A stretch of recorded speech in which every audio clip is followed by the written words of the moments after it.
love you too, kiddo. The war's still on. 오늘의 주제는요. 추석 종합 선물 세트 별별 가족 펀펀한 영화입니다. 보통의 가족들이 아닙니다. 전투력 말렙을 사랑합니다. 통쾌하더라고요. 이번 추석에는 오션으로 만나보시죠.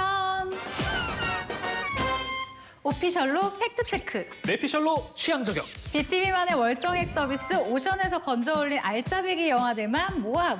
흥미로운 비하인드까지 덤으로 얹어 전해드립니다. 안녕하세요. 영화를 오피셜로 읽어내는 기자 최정아. 영화를 뇌피셜로 상상하는 유튜버 고민호 인사드립니다. 아 근데 저 오늘 크게 한번 웃고 시작해도 될까요? 아, 저 좀 귀엽지 않아요? 아유 뭐야 이거. 좀 귀여운 것 같아. 아 오늘 좀 이게 웃으면서 시작할 수밖에 없는데요. 왜? 자 이제 설명을 해주셔야죠. 네, 곧 추석이잖아요. 추석하면 가족이 떠오르지 않습니까? 특히 연휴 동안 명절 음식 준비하느라 고생하는 우리 엄마들 그 노고를 생각하면서 이렇게 한번 꼬아봤습니다. 한번 복고 와봤어요. 아 그런데 요즘 어머니들 이러진 않는데. 그건 그렇고 제 모습처럼 재밌고 웃음이 나는 추석 선물 같은 오늘의 주제는요. 추석 종합 선물 세트 별별 가족 펀펀한 영화입니다. 그럼 첫 번째 별난 가족을 소개해볼까요? 이 영화 때문에 제가 지금 이렇게 하고 나온 거예요. 영화 큰엄마의 미침 봉호. 아 정아 씨 큰엄마가 좀 이런 모습이시군요. 시댁은 가게? 아, 맞다. 아, 주인공 은서가 대문 안으로 들어서는데 마치 지옥문을 열고 들어온 것 같은 그런 묘사가 굉장히 사실적이었습니다. 핵가족이라면서. 당황하는 표정이 딱 내가 지금 와선 안 될 곳에 와버렸다라는 표정인데요. 안녕하세요. 집안 여자들이 명절과 차례 준비를 하는데 이 눈치 없는 남자들이 잔소리를 또 하는 거예요. 참다 못한 큰엄마가 봉고차 키를 탁 들죠. 그러면서 이 여자들의 일탈이 시작이 됩니다. 엄마, 야채튀김 추가 알지? 떡이요. 꼭 꿀로만 안 드셔도 돼요. 아이고, 뭐 이렇게 안 산 게 많냐? 너무 많이 빼먹었다. 우리 장 좀 보고 올게요. 큰아빠 카드로 다들 아주 멋진 옷도 쫙 빼입고요. 예비 며느리가 노래도 한 곡 막 부르면서 신나게 일탈을 하는데 제가 다 통쾌하더라고요. 민호 씨 집은 명절 때 어떤 분위기예요? 저희 집 같은 경우에는 남자들이 더 많아서 거의 다 남자들이 차리는 분위기입니다. 정아 씨네는 어때요? 저희 집은 일단 추석 전날에 저희 어머니랑 제가 밤을 새요. 왜 서냐? 일단 계속 서서 전을 부칩니다. 생선 썰고 고기 이렇게 다져가지고 동그랑땡 만들고 생선전 부치고 뭐 다 하는데 이걸 하다 보면 새벽 한 4시 정도 되잖아요. 분노가 여기까지 차올라서 막 이런 찜같대. 너무 화가 나가지고 이거 못 쓰겠어요. 이걸 쓰고 있으니까 열이 더 나는 것 같아. 이 영화는 인터넷 한 커뮤니티 사이트에 올라온 썰을 영화한 것인데요. 게시판에 큰엄마가 우리 엄마랑 작은엄마랑 사촌언니 동생들에서 여자 가족들한테 읍내에 장 보러 가자고 봉고차에 태우더니 지금 고속도로 달리심 우리 강릉 간다 라는 내용의 글이 있었어요. 당시에도 여러 SNS에서 화제가 됐었던 글인데 이 백승환 감독과 제작진이 이 글을 보고 이거다 싶었던 거죠. 근데 그거 아세요? 이 영화가 공감을 받으면서도 평이 상당히 많이 갈리는 영화입니다. 어째서? 남자분들은 대체로 0점에서 1점, 여성분들은 9점에서 10점 사이, 평점이 남성과 여성이 갈려 있는데요. 전적으로 명절을 준비하는 여성들의 속을 뻥 뚫어주는 영화여서가 아닐까 하는 생각이 듭니다. 근데 같은 남자라도 좀 이 영화에 공감이 안 가는 장면이 조금 있지 않았을까 싶은데요. 사실 요즘 시대가 어느 때인데 남자들이 요리를 못해서 컵라면을 먹는다. 심지어 이제 배달 어플도 요새 너무 잘 돼 있잖아요. 네. 조금 살짝 공감이 안 되는 부분이었고요. 그 영화상에서는 그 대박 기사를 쓰면 차를 바꿀 수 있다라는 그런 언급이 있어서 며느리들 싸움 이야기 하루 이틀 아닌 거 알죠? 근데 이건 그런 싸움이 아니라 100억. 100억? 100억까지 얽힌 스릴러. 세상이 너 차 바꿀 때 됐지. 예. 특종은 만들어진. 특종의 목말은 이제 기자 덕분에 이게 전국에 생방송이 되면서 화제가 되는데 이게 화제가 될 정도의 뉴스일까 싶기도 했어요. 기자로서 봤을 때 이 부분 현실성이 있는 부분입니다. 저게 가능하다면 전 지금까지의 단독과 특종을 모아 정말 다 모아 슈퍼카주가 됐을 겁니다. 하지만 현실에서 저런 일은 없어요. 크리스마스 단골 영화 나홀로 집에처럼 왠지 매번 명절 때마다 단골 영화로 예약이 된 느낌인데요. 이탈한 엄마들이 자아를 찾아가는데 제가 어떤 장면에서 무릎을 탁 친 것이 있습니다. 큰엄마를 비롯해서 집안 여자들이요. 캠핑장 모닥불에 앉아서 통성명을 하잖아요. 제 이름은 임세령입니다. 서로 이름은 알고 지내야 할 것 같아서요. 아 맞아, 엄마들도 다 이름이 있는데 뭔가 가족들한테도 어쩔 때는 이름으로 불리고 싶을 때도 있겠다라는 생각이 들면서 이 영화의 메시지가 함축적으로 딱 잠긴 장면이다 생각이 들기도 했습니다. 맞아요. 이 영화의 백미라고 할 수 있는 장면이었는데요. 그런데 또 잘 생각해보면 비단 이제 숙모뿐만이 아니라 이모부나 고모부 이름을 모를 때도 있거든요. 여자라서 이름을 잃는 게 아니라 핵가족 시대에 명절 때나 어쩌다 보면 이제 친척들의 이름을 다 알고 있는 경우가 흔하지 않은 케이스가 된 게 아닐까 하는 생각도 들었어요. 네, 이름 정도는 알고 지내자고요. 김용관 이모부 저 TV 나옵니다. 그런데 또 이제 나홀로 집에 얘기를 하시니까 또 이 영화가 생각이 나는데요. This is it. Don't get scared now. 나홀로 집의 케빈과 도둑들의 한판 대결을 능가하는 할아버지와 손자의 한판 대결 영화 워 위드 그랜파입니다. 제목 진짜 정직하죠? 맞아요. 제목 그대로 할아버지와의 전쟁인데요. What if it were our home? Yeah, maybe. But you don't have the room in your house anyway. Where would you even put me? The attic? No way! Declaration of war. You have 24 hours to give me back what is mine or face the consequences. Secret warrior. 원래 애들이 그 비밀 아지트처럼 다락방을 굉장히 좋아하잖아요. 나만의 공간인 것 같으니까. 그런데 이 집의 다락방은 저도 조금 싫을 것 같기는 해요. 일단 다락방에 박쥐도 날아다니고 그리고 쥐들도 막 뭔가를 갉아먹고 이런 환경에서는 정말 슬프죠. 쫓겨날 수 없다라는 생각이 들죠. 정말 말 그대로 전쟁이 시작돼요. 방법들을 보면 은근히 본인들의 전공을 잘 살립니다. 피터 같은 경우 요즘 아이들답게 굉장히 기발해요.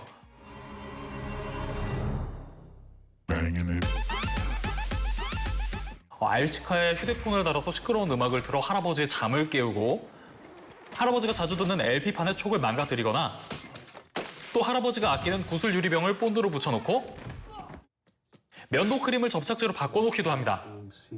할아버지도 손자라고 절대 살살하지 않고요. 전투력 말렙을 자랑합니다. 건축가의 특기를 살려서 모든 가구들의 나사를 빼놓거나 작중에서 할아버지 에드는 IT 기기에 굉장히 어둡게 나오는데요. 그럼에도 불구하고 최신 IT 기기인 드론까지 배워서 손자를 괴롭히죠. 이 부분을 통해서 얼마나 이 할아버지가 이 전쟁의 진심인지 엿볼 수 있습니다. 할아버지 내공이 느껴지는 부분인데 하루 이틀 사이에 생긴 저력이 아니에요. 할아버지 에드 역을 맡은 할리우드 명배우 로버트 드니로가요. 굵직한 명품 연기를 많이 하기도 했지만 은근 이렇게 대결구도 코미디 영화에 많이 나오는 배우이기도 합니다. Well, as long as you can keep your mouth shut for the rest of your life, you're in no immediate danger. I won't tell. 미드 페어런트 시리즈에서는 이 딸을 두고 사위 역인 벤 스틸러와 기묘한 신경전을 펼치는 친정아버지로 나오고요. 오 마이 그랜파에서는 금수저만 믿고 무사 아니란 손자와 이미 한판 대결을 한 이력도 있죠.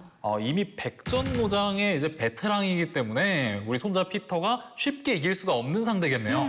이 영화는 사실 같은 제목의 원작 소설이 있는 영화입니다. 재밌는 것은 이 영화 프로듀서가 11살 소년이라는 거. 11살 꼬맹이가 이 영화를 만들었다고요? 그렇죠. 8살 때 이 소설을 숙제로 읽고 영화로 만들어보면 좋겠다라고 생각을 해서 영화 제작자인 부모님한테 이야기를 합니다. 그래서 이 부모님이 이 착수에 들어가고 최연소 프로듀서로 이름 올렸다고 합니다. 프로듀서가 11살 아이여서 그런지 이렇게 피터의 마음을 더 잘 그렸나 싶네요. 근데 저한테는 이 영화 내 안에 잠들어 있는 유교 드래곤을 일깨운 장유유서를 일깨워준 영화가 아닌가 싶어요. 이 워웨이드 그랜파가 장유 유서라면 이번 영화는 부자 유친일 것 같습니다. 바로 영화 기묘한 가족이에요. 연일 휴머닌 바이오의 의혹이 끊이지 않는 가운데 지난 10년간 명보가 없는 불황자들과 행불자 및 대학생들에게 고액의 아르바이트를 미끼로 불법적인 임상 실험을 진행했다는 내부 고발이 이어지고 있습니다. 어느 한 바이오 기업에서 신약 개발을 하는데 불법 임상 시험 단계에서 바이러스에 걸린 실험체가 탈출을 합니다. 그 실험체가 바로 좀비였던 거죠. 그런데 기존 우리가 알고 있는 좀비와는 완전히 정반대입니다.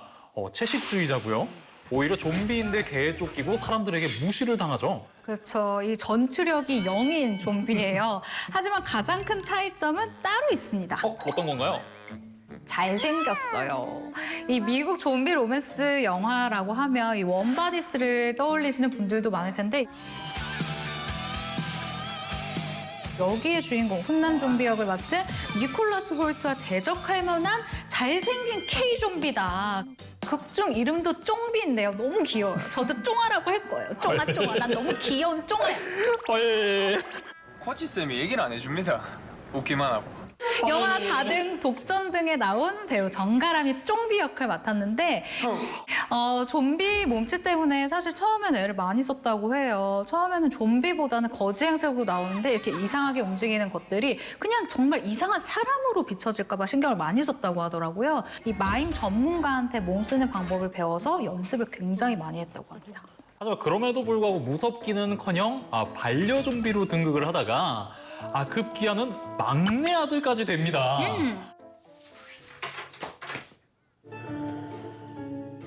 어디 을한테 누가를 부르는 좀비가 아버지 만독을 물게 되죠. 근데 이 바이러스는 바로 좀비가 되는 것이 아니라 잠복기가 있는데요. 그 잠복기 동안 어마어마한 부작용이 일어나는데 그 부작용은 바로 회춘입니다. 난 원래 아침부터 튼튼이야, 튼튼. 뭔 소리요? 저게 뭐 얼굴 한번 봐. 아주 그냥 이빨 청춘이 되었어. 아버지가 회춘을 해서 검은 머리가 다시 나고 소변빨이 이제 세지는데 소변기 주변으로 이제 아름다운 무지개가 활짝 피어나는 것으로 이 회춘을 표현을 합니다. 굉장히 창의적으로 회춘했다는 걸 보여준 방법이었다고 생각을 해요. 그리고 아마도 바이오 기업이 개발하던 그 신약이 어쩌면 회춘약이 아니었을까 생각하게 됩니다. 부작용이 바로 좀비였던 거고요. 그러니까 반대인 거죠. 그럴 수도 있겠네요. 그리고 가족 간에 좀비를 두고 싸우다가 결국 의기투합해서 동네 사람들을 상대로 회춘해주는 이 가족 사업을 하게 되잖아요. 불을 서시오! 나도 저 마을에 사는 사람이라면은 20대로 돌아가기 위해서 한쪽 팔을 좀비한테 내줄 것 같아. 그럼 만약에 지금 이렇게 얘기를 해주셨으니까 그럼 평생 이 외모 유지로 30대로 살기 vs 좀비한테 물려서 잠깐 20대로 돌아가고 나중에 좀비 되기. 당신 선택은? 저는 답은 이미 정해져 있습니다. 뭔가요? 저를 너무 사랑하기 때문에 이 외모 그대로 30대를 살겠습니다.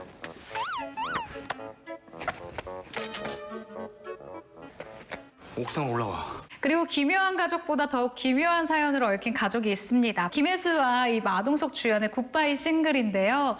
그동안 온갖 생고생을 해가면서 여기까지 왔는데 내 거 하나 없다는 게 말이 되냐고. 그래서 엄마가 되는 거지. 뭐? 아이를 가지고 싶어하는 톱스타 주연과 원치 않는 아이를 임신한 여중생 단지가 동거하면서 가족이 되어가는 내용인데요. 뭔지 아냐? 배우 김혜수와 마블리 마동석 배우의 케미가 돋보이는 영화예요. 누나 생리 안 한 지 얼마나 됐어요? 병원에 자주 오시라니까. 아니 그렇게 남자를 조심하라고 몇 번을. 나 할게. 폐경이에요. 주연이 산부인과에 찾아갔는데 폐경이라고 통보를 받는 그 장면에서도 함께 있는 게 기억이 나고 집에 데리고 온 애가 컨트롤이 안 될까 봐 평구 이 마동석 나름대로 위협을 하는 장면 역시 이 마요미의 매력이 철철 넘치는 장면입니다. 그리고 이 영화를 하면서 마동석 배우가 별명을 하나 더 얻게 되는데 그게 바로 아뿐이에요. 김혜수 씨가 직접 현장에서 지어준 거래요. 마동석 씨가 스타일리스트로 이제 등장을 하거든요, 절친. 그런데 실제로 마동석 씨가 이 화면에 너무 예쁘게 나와서 마뿐이라고 지어줬다고 합니다. 영화를 보시면요, 그간 마동석 씨가 출연해서 입었었던 모든 옷들을 다 합쳐도 이거 한 편에 나오는 옷보다 적어요. 그러네요. 그 극중 주연의 성격과 상황을 보다 잘 전달하기 위해서 특수 분장의 효과를 톡톡히 발휘했는데요. 먼저 시상식에 이 필러 주사 3방 맞은 그 장면 있죠.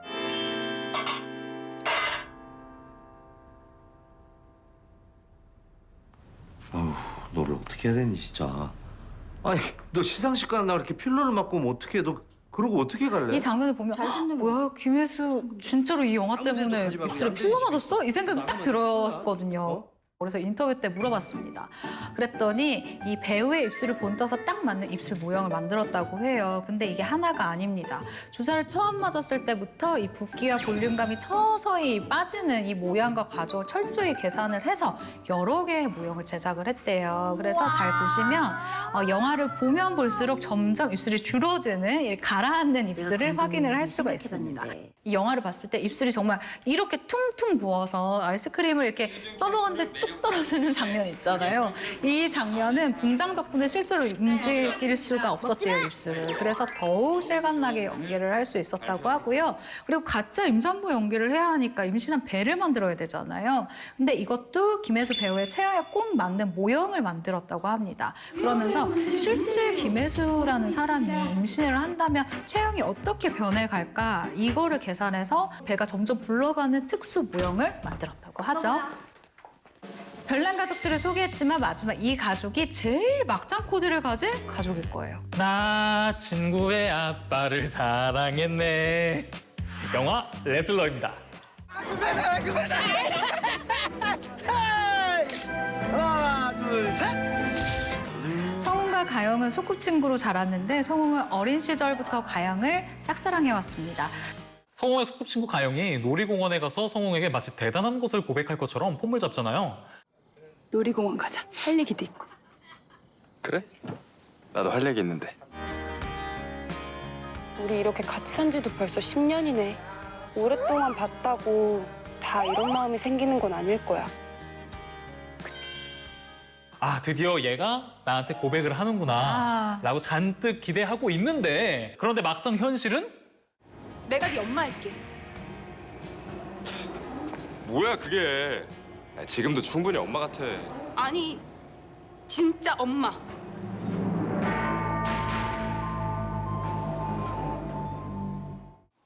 여기서 이 영화 심상치가 않구나를 바로 느꼈죠. 관객들도 아마 여기에서 이거 뭐야? 이거 전개 뭐야? 라고 하면서 더 호기심을 느낄 거예요. 나도 알아. 제일 친한 친구 앞에 사랑하는 거 말도 안 되는 일이지. 그러면 안 된다고 생각하고 또 생각했는데 뭐 어떡해. 생각하고 마음하고 서로 안 친한 거. 아직 우리나라 정서상 아니 어떻게 이런 설정의 영화를 만들어? 라고 하는데요. 의외로 주인공들의 케미가 불편하지가 않아요. 마치 중고등학생 시절에 내가 선생님을 좋아하는 마음처럼 다가오는 느낌이거든요. 그렇게 과하지 않게 딱 선을 지키는 영화죠. 근데 친구의 아빠나 이 친구의 딸을 좋아하는 소재의 영화는 종종 있었어요. 이런 건 누가 가르쳐줬어요? 페어러브라던가 My parents are coming tonight. 아메리칸 뷰티 같은 경우에도 이런 소재를 다루기도 했는데 이런 영화들은 보통 19금인 경우가 굉장히 많거든요. 그런데 레슬러는 12세 관람가입니다. 그만큼 코믹함이 더 강화가 됐고 가볍게 풀어냈다라는 것을 알 수가 있죠. 그리고 저는 개인적으로 이 영화를 보면서 캐스팅을 생각했습니다. 일단 아빠가 유해진인데 아들이 김민재야. 그러면 엄마가 진짜 예뻤구나. 완전 퀸카였구나. 라고 추측이 가능하죠. DNA를 세탁할 정도로. 엄마 대신 성웅이가 아빠 많이 보살펴드리고 실제로 유해진 씨도 이 캐스팅이 됐을 때 부자라고 하는데 이게 맞는 조합인가? 내가 봐도 외모로서 이게 잘 안 믿겨지는데? 라고 생각을 할 정도였다고 이렇게 얘기를 하기도 했었어요. 스스로도 좀 양심이 찔리셨나 봐요. 그래서 그런지 저도 이제 재밌었던 장면이 있는데요. 병원에서 가영과 의사 도나가 귀보를 두고 싸우는 장면입니다. 내가 귀보 씨의 빈자리를 채워준다. 아저씨 옆에 빈자리는 제가 제일 잘 알거든요. 아줌마는 아무것도 모르면서. 가영아, 좀 그만 좀 하자. 왜 이렇게 이해를 못하니? 이 장면을 보면서 유해진 씨가 영화에 어느 정도 투자를 한 게 있지 않을까라는 생각도 하게 됩니다. 왜냐면 미녀 주인공들이 극중 호라비인 유해진 씨를 좋아한다는 설정이니까요. 그래서 어쩌면은 이게 정말 유해진 씨가 이 영화에 지분이 어느 정도 있는 게 아닐까 하고 엔딩 크레딧을 찾아봤어요. 찾아봤는데 유해진 씨 이름이 투자자에 있진 않더라고요. 아, 그걸 또 찾아봤어? 이거는 제가 봤을 때 여러분 민호가 이거는 유해진 씨를 질투하는 발언이었습니다. 그 정도로 부러운 상황이긴 해요. 차명으로 다른 사람 이름으로 이제 투자를 했을 수도 있어. 오늘의 최고다 오션 추석 맞이로 별별 가족 텀텀한 영화를 주제로 별난 가족 영화들을 만나봤는데요. 오늘 주제에 대한 기자 최정아의 무비 헤드라인은요. 이번 추석은 우리 엄마 원픽 영화 함께 보기. 유튜버 미노타우로스가 뽑은 최고의 프레임은 바로 이 장면입니다.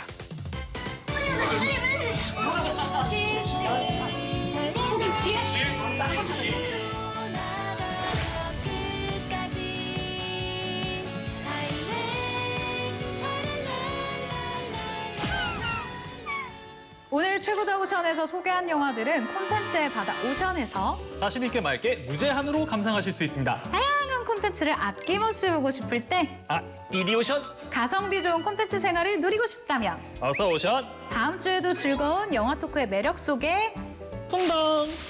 빠져보션!